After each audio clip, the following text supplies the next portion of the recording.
Good morning, everybody. It's a beautiful spring day here at Father Bill's shelter. And I know the governor and the speaker are going to be talking about a little bit of a major state initiative, which is going to assist Father Bill's with the next phase of their vision for the future of dealing with those folks that are down and out. And some of this relates to just the other side of this building. We'll be building a new police station pending the vote of the City Council on Monday night, which is going to lead to a lot of improvements in this area.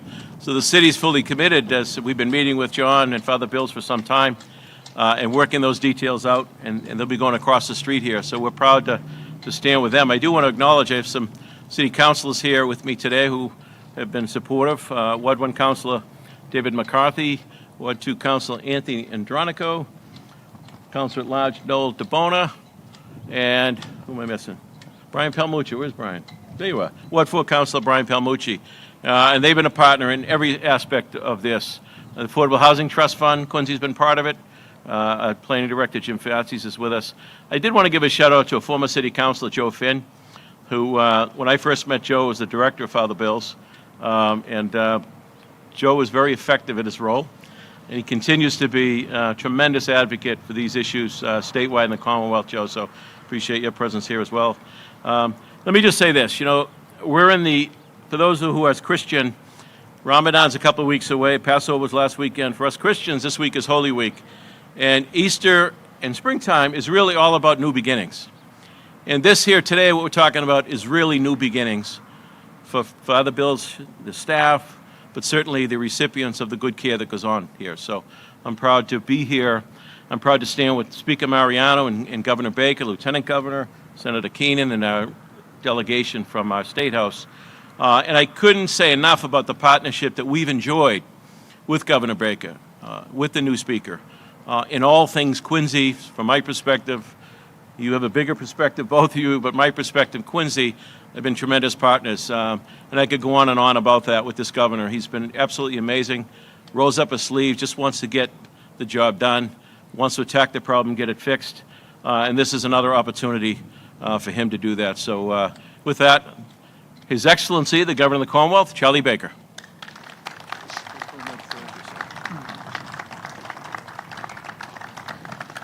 Thank you very much, Mr. Mayor, and let me just say that I'm thrilled to be back in Quincy. I know I speak for the Lieutenant Governor when I say that as well. And to Joe Finn, I just want to say, Joe, I've known you for,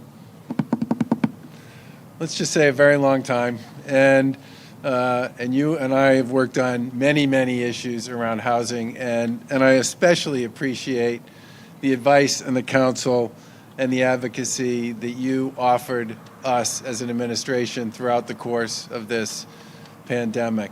I take a certain amount of satisfaction in the fact that because of the guidance and the advice we got from our colleagues in the legislature, from our colleagues in municipal government, and from many of the folks in the housing community, we have been able, over the course of this very difficult year, to keep people home. And I think in many ways that was a tribute to the work that was done by the legislature, a lot of the guidance and advice we got from folks like you, the eviction diversion program we put in place earlier this year, the moratorium that was in place before that. And the very good news on that one is the last round of federal funding included about $475 million in rental assistance, which we will be baking into our existing eviction diversion programming, which should mean that we'll continue to be able to help people stay home, despite the fact that we're still going to have to work our way through the end of this pandemic and out of it and into a recovery. But voices like yours have made a really big difference, and we appreciate that, even when you were yelling at me. And I also want to say to John and the gang here at Father Bill's, it's great to be with you again. Your folks have been tremendous partners in so many ways and on so many occasions. And to Senator Keenan and to Representative Ayers, I just want to say to you both, on many issues, and especially on addiction, you've been tremendous partners as well. And it's good to see you, Representative Chen, as well. And to the council, I would just say, as a former select board member and my colleague, the lieutenant governor, also a former select board member, we know how hard it is to keep those executives in line. And we're thrilled that you folks have a chance to work with a guy like this one. He's very special.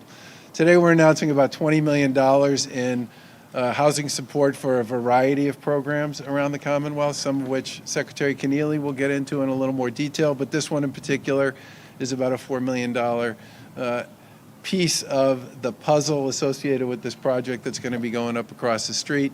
I do want to say that Quincy has always been a housing choice community since the beginning of our housing choice program. And that has made it possible for us to work with them on a variety of issues associated with growing our housing stock here in Massachusetts. The Lieutenant Governor and I worked extremely hard over the course of the last 4 years to create an operating model, a statutory framework that will make it possible for communities to grow our housing stock here in Massachusetts. Housing is expensive in Massachusetts, we all know that, but one of the reasons it's expensive is because we don't make enough of it, of any kind: senior housing, supportive housing, rental housing, workforce housing, affordable housing. The simple truth is, for the past 30 years or so, we've been building probably about half the supply we need to actually serve our population. And that housing choice legislation creates a statutory framework. The housing bond bill that was enacted by the legislature and we signed a couple of years ago gives us a ton of dry powder. And I really do hope, coming out of the pandemic, one of the things we're able to do is put a lot of shovels in the ground all over the Commonwealth to create a lot of the housing capacity that we so desperately need here in Massachusetts. And the final thing I'll just say is, do you need to go anywhere? Yeah. The final thing I'll say is how much we appreciate the partnerships we've had with so many of our colleagues on many issues associated with housing and housing stability throughout the course of this pandemic. It's been a ton of work, and people have done a lot of very special and very great work to help keep people home. And with that, I will turn it over to the Lieutenant Governor.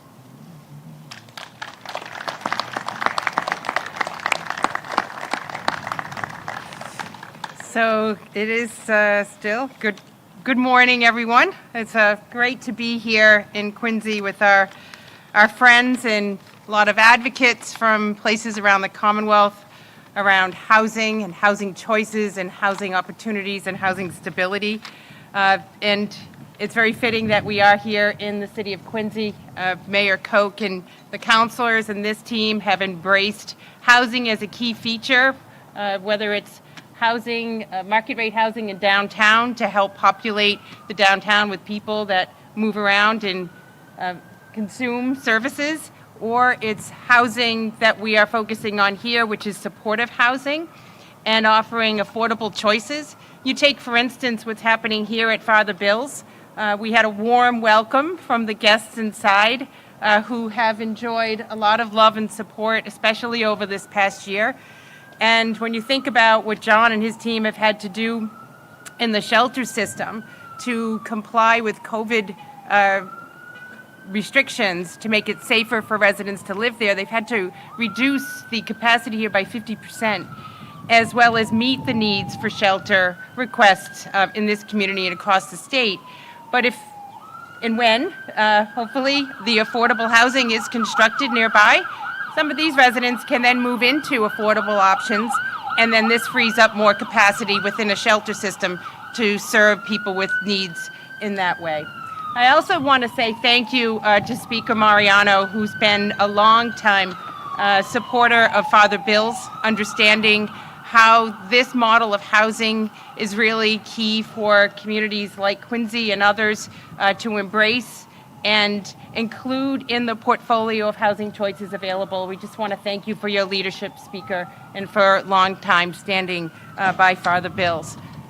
Thank you to Senator Keenan, Representative Ayers, Representative Chan, for your support over the course of the past couple of years as we have looked to have housing choice activated here in the Commonwealth. All of you are champions of that, and we appreciate your leadership. This is a a great announcement today, and it allows us to spotlight a feature of housing that we offer here in the Commonwealth called supportive housing. Supportive housing is like one big hug around people who come into the shelter system, not just because they need shelter to have a roof over their head and to be warm and get a good meal, but to then be supported by all the other things that they need in order to be well and to be loved and to be literally supported, whether it's behavioral health or health care or child care needs or developing skills that could lead to a job and then more economic stability to their lives.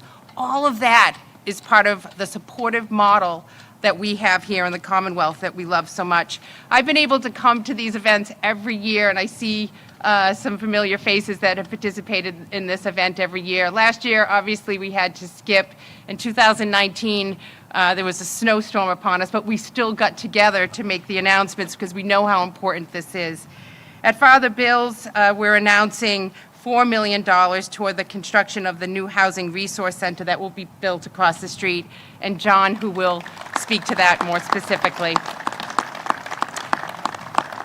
It's terrific. The new multi-use facility will incorporate approximately 100 shelter beds, on-site supportive services, as I referred to, like respite care, food preparation, dining, administrative offices, and a clinic.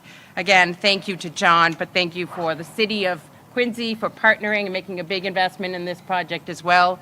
Vote of the council needed for that and for really making this happen. In addition to these 100 shelter beds in Quincy, today's $13.3 million capital investment will lead to the production and preservation of 67 units of permanent supportive housing in our Commonwealth. We will also be supporting these units with 57 Massachusetts housing vouchers, which are a critical piece of how we support housing development. Earlier this month, we celebrated the expansion also of the Mass Rental Voucher Program. That's also critically important. To provide a voucher to an individual that needs support could include victims of domestic violence, homeless families, and individuals needing shelter, and then helping them access permanent housing. Really important. Want to give a big shout out to Kate Racer and the DHCD team. We refer to her as Rockstar Racer in our camp. Thank you for all of your hard work. An additional $10 million is available for the permanent supportive housing through your organization. And there are a number of awards being made today. In Worcester at the South Middlesex Opportunity Council, 18 studio apartments for at-risk homeless individuals. In Alston, Brighton, another 14 units of supportive housing. And then the list goes on for Dorchester, as well as Amherst, Salem, and of course here in Quincy. So you can see that this is a model of housing that spans across our Commonwealth and provides meaningful opportunities for people to not only access shelter, but also access the support and love that they need to take those next steps in their own lives. Just thank you all for being here to mark this moment and to be able to highlight an important initiative of our administration with our colleagues in local and state government. With that, it's a great pleasure. It's my first time doing this to announce and introduce our partner in government, our Speaker of the House, Mariano. Thank you. Thank you. Thank you, Lieutenant Governor. This brings back a lot of memories. I think it was about, and I can actually pinpoint the day I met Joe Finn. And it was right here, it was probably about 30 years ago, when Joe asked me to come down here and see Father Bill's.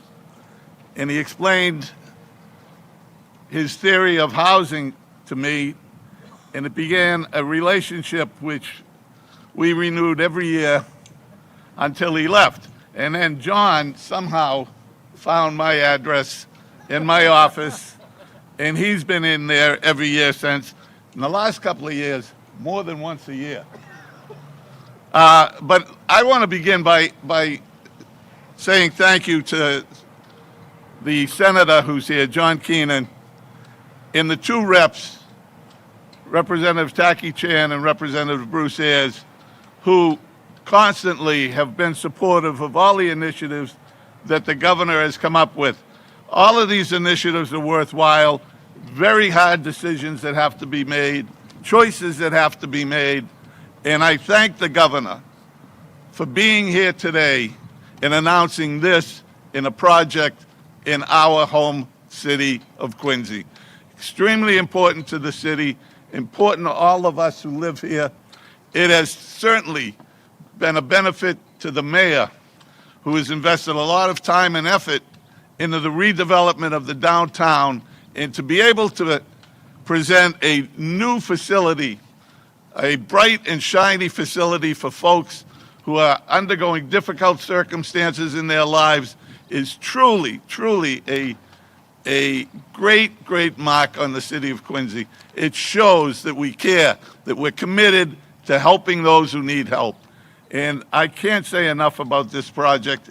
It has been very close to my heart. I'm looking forward to being here for the groundbreaking when the new building construction begins on the new building. And I'm sure John will be in to see me a few times before that happens. So with that, I want to say thank you to the governor, the lieutenant governor, and for all the administrative folks who put these programs together and then make them happen. That is the key. We vote on a lot of things. Some of it we get to see realized in our own districts. Most of it we don't. So it is nice to know that there are people out there working across the Commonwealth for these worthwhile projects. So again, thank you.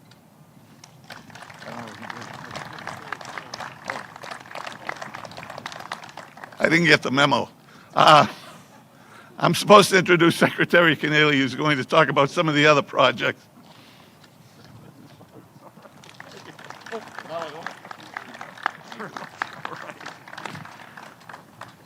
Thank you, Mr. Speaker. You know, the partnership between our administration and the legislature is so critical to our economic recovery and to solving our housing crisis. So very grateful for your collaboration and that of Senator Keenan, the new Senate Chair of Housing, the representatives as well. Great to see you all. Mr. Mayor, thanks for having us back to Quincy. I think the last time I was here for a housing event was October of 2019, which feels like a very, very long time ago. But we were here to highlight all you've done on housing, your leadership around housing production, and of course at that time to advocate for the passage of the housing choice legislation. So Quincy's been such a leader in housing, and of course we're now grateful that has now been passed into law. So I've got two other announcements today. One is around the designations of housing choice communities. And as the governor mentioned, Quincy's been a housing choice community for a very, very long time now. And I'm pleased to announce today that we have 8 new communities in the sort of class of 2021 for housing choice. And those are Great Barrington, Holliston, Lincoln, Lynn, Millbury, Walpole, and Wellesley. And then we are redesignating 6 communities: Ayer, Burlington, Franklin, Hingham, Newton, and Rentham. Combined, these communities have permitted hundreds of new housing units. They've implemented a variety of other best practices in housing and been really impressive leaders, as has Quincy been, in housing production across the state. So congratulations to those communities for their impressive efforts. We now have 78 housing choice communities across Massachusetts. If you're a housing choice community, you're eligible for housing choice capital grants. And that's the second part of our announcement today around the Housing Choice Initiative. $5 million in housing choice community capital grants and small town grants to 28 cities and towns. I'm not going to read them all, obviously, but here are some great examples of how these awards will have an impact on their communities. So here in Quincy, the Housing Choice Grant funding will cover portions of design and engineering services for the Housing Resource Center. For Littleton and Northampton, their grants will allow them to increase development capacity by investing in infrastructure and road repairs. And on the Vineyard, both Oak Bluffs and West Tisbury will use grant funding for infrastructure that will result in a number of new affordable rental units. So I'm so pleased we can provide this targeted funding to small towns and housing choice communities. They're all working hard to make their community a place where families and residents can put down roots. I feel very privileged to be part of a great and talented team within HED and DHCD. I want to also say an acknowledgement and hi to Kate Racer. Haven't seen Kate in a year in person, so good to see you, Kate. And Roger Herzog from CDAC, also a really important partner in this work. So congratulations to all the awardees. And with that, I think you turn it over to Senator Keenan.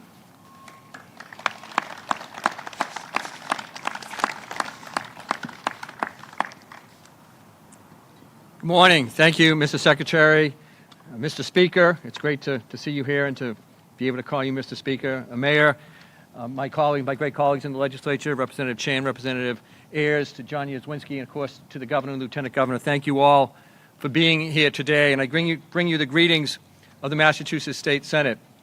On a day like today, you realize that words, or every day you realize that words have meaning.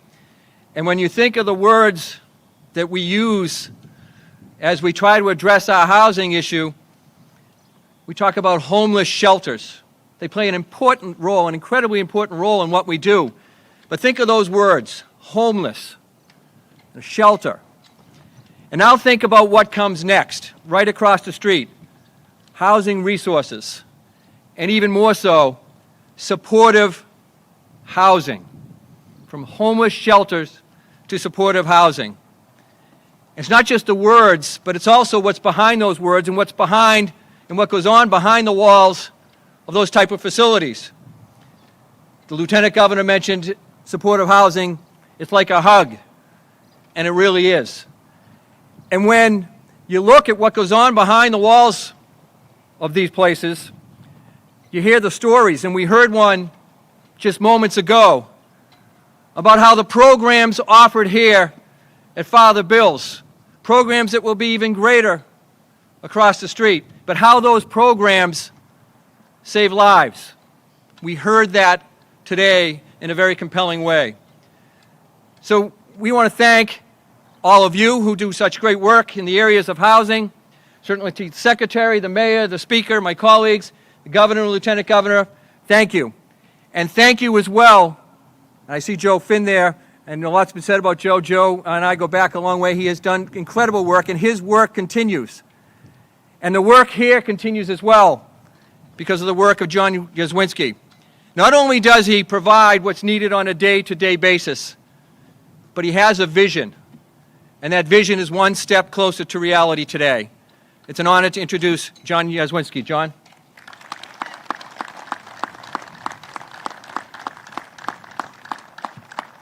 Thank you, Senator Keenan. Governor, Lieutenant Governor, thank you so much for touring the shelter today, meeting with our guests, thanking our staff. You know, I've been at Father Bill's in MainSpring for 24 years, and this year has been the hardest year I've ever had at this mission, but we've been doing it together. So thank you for coming out today and not just making these great announcements, but spending time with our most vulnerable citizens. How did we get here? In 2015, Father Bill's and MainSpring team presented to our board of directors a new model of housing resource center that just isn't a shelter, but it does prevention, it does diversion, it does rapid rehousing, and it builds permanent housing. And I think in 2015, Pastor Wismar, of course, from our board, and Mike Krasanik and the board members left the room and said, are they really going to be able to pull this off? Well, thank you to our board of directors for believing in this vision, believing in best practices, because today those goals are coming true. So thank you. I want to thank our team, April Connolly, Liz Rogers, Katie, and everybody for being the masterminds behind this new best practice model. And then 2017-18. We approached the mayor, we approached the speaker, we approached the Quincy State House delegation and the city councilors. And we say, and thank to our good friend Joe Finn for helping us navigate Quincy. We got the support of this new model from all of our local leaders. The planning department, which is a stellar planning department, helps us shepherd to get $1 million from the Quincy's Affordable Housing Trust Fund for this project. We presented best practices to end homelessness in Quincy, and all of you at the local level gave us the political will needed to get this project funded. So here we are. It's happening. The lieutenant governor, the secretary, DHCD, Undersecretary Maddox, Kate, Bronya, Roger from CDAC. Thank you so much for this commitment. And we're hoping that we hear good news about the 30 units of housing this year to go right next to the Housing Resource Center. You know, what we see to build both of these buildings, we're going to also have to raise $7.5 million privately from our supporters and our donors. Well, I'm happy to say today that we've already raised, and we haven't even started the campaign, $3.2 million from the private community. So I guess, Katie, the campaign starts today. What you see, though, from the private donors is what you see here, is the excitement about changing the model, that we will not manage homelessness, we will end it. We recently asked all of our community supporters and donors to describe Father Bill's in 3 words, 3 separate words. The 3 we heard the most was caring, innovative, and a leader. Those 3 words just don't describe our mission and this project. It describes all the speakers here today, all the supporters of this project, the state of Massachusetts, and the great city of Quincy, because you can see we are all in this together. And lastly, to people like Ron, who's known Father Bill forever, Joe Finn, Pastor Wismar, the mayor, Father Bill is looking down from heaven, and he is very happy today. God bless, thank you.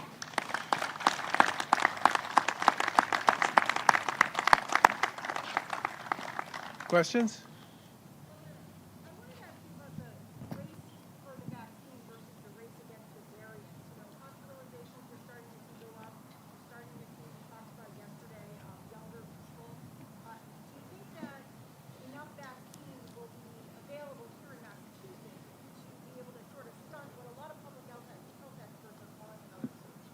Well, first of all, we got some very good news from the federal government yesterday with respect to next week. The first really significant shipments of the 1-dose J&J vaccine will be going out nationwide, and the total amount to be distributed next week is 10 million doses. That's 5 million doses, right, that's a big deal. 5 million doses through the retail pharmacy program, and then another 5 million doses to states. And here in Massachusetts, that'll be definitely north of 100,000 doses of J&J vaccine. And I can't tell you how important that is. And as I've said before, thank God Pfizer and Moderna were there when they were there. But the difference between 2 doses and 1 dose is not just convenience, it's also capacity. If you think about all the people who you can serve with 1 dose and not have to schedule a second dose and take up a second seat at some point later on, it basically doubles the amount of capacity that's available, and in addition to that, the speed with which somebody actually becomes fully vaccinated. 1 dose plus 2 weeks is a lot different than 2 doses plus 6 weeks. And I think for many of us, this is a big sign and a big statement, and we have heard many times that it's coming, This is a big sign that things are actually starting to get here. The second thing I would say is that Massachusetts is a national leader in terms of both how fast we get doses into people's arms and what percentage of our population has been fully vaccinated and how many people have gotten 1 shot. It's going to be up to us, if the federal supply grows, to be able to absorb that and make sure we turn it around and get out, and we'll do everything we can to make sure we do. Yeah, of J&J vaccine here in Massachusetts, yeah. It's a big deal. Governor, the CDC list that you developed for the mask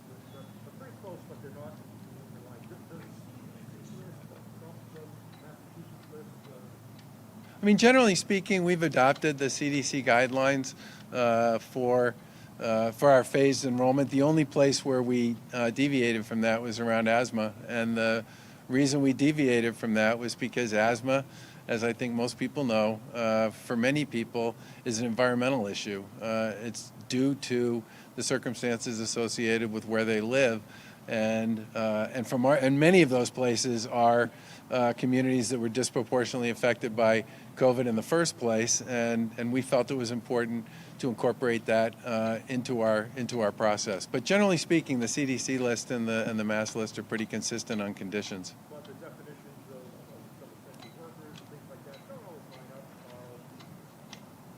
Which list do we go by? Well, I think, look, we have a pretty aggressive approach to vaccinating people overall, and I was thrilled yesterday that the president picked April 19th as the date on which he felt 90% of the population would be eligible, because of course that happens to be the date when everybody in Massachusetts will be eligible, and it's also Patriots Day. But we had a vaccine advisory board that had a lot of people that understand different communities here in Massachusetts, as well as the science associated with the vulnerabilities that people have with regard to COVID. And we've relied on them to be our sort of guidepost for making decisions about this. And in most of the cases, they did follow the CDC rulemaking pretty closely, and in some others, they varied from it. And I think it's important for states, especially given the nature of the rollout and the sensitivity associated with it, to have some folks from communities across your Commonwealth that can represent the voices of people across your Commonwealth to help you make those decisions. And that, for the most part, is where some of the variation against the CDC list came from.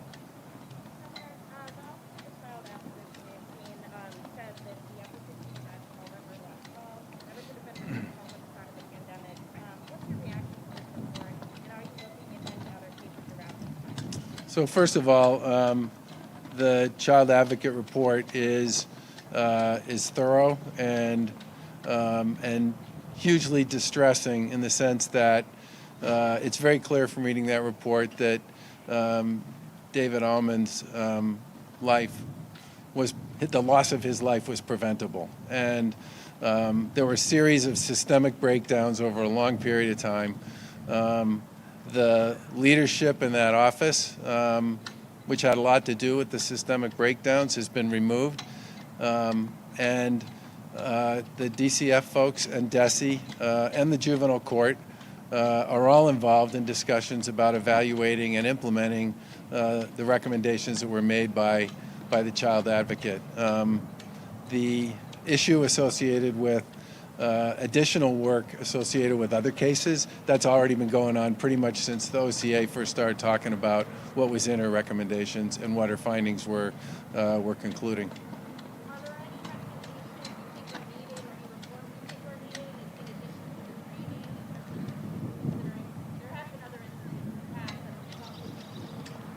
I didn't hear the last part of that.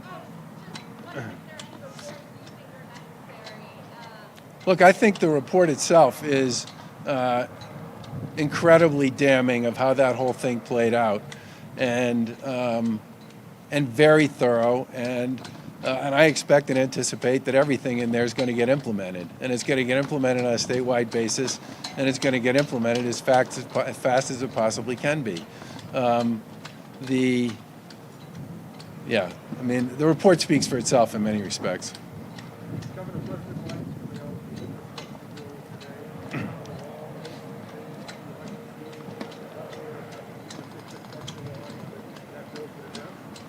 Well, since I don't know what's in the bill, we'll have to wait and see.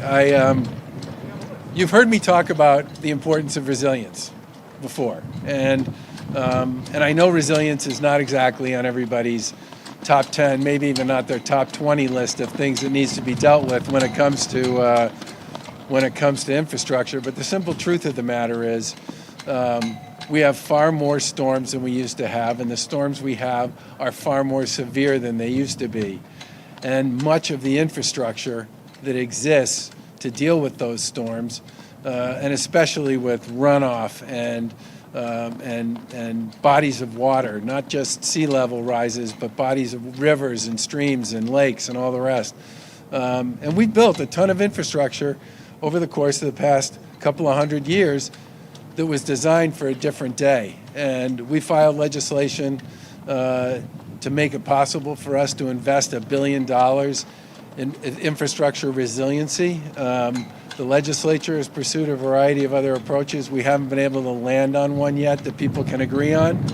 But I certainly hope that as the federal government moves forward in this conversation about infrastructure and about climate, that they incorporate a pretty significant investment in resiliency as part of that. Resiliency is how you save money in the long run associated with infrastructure.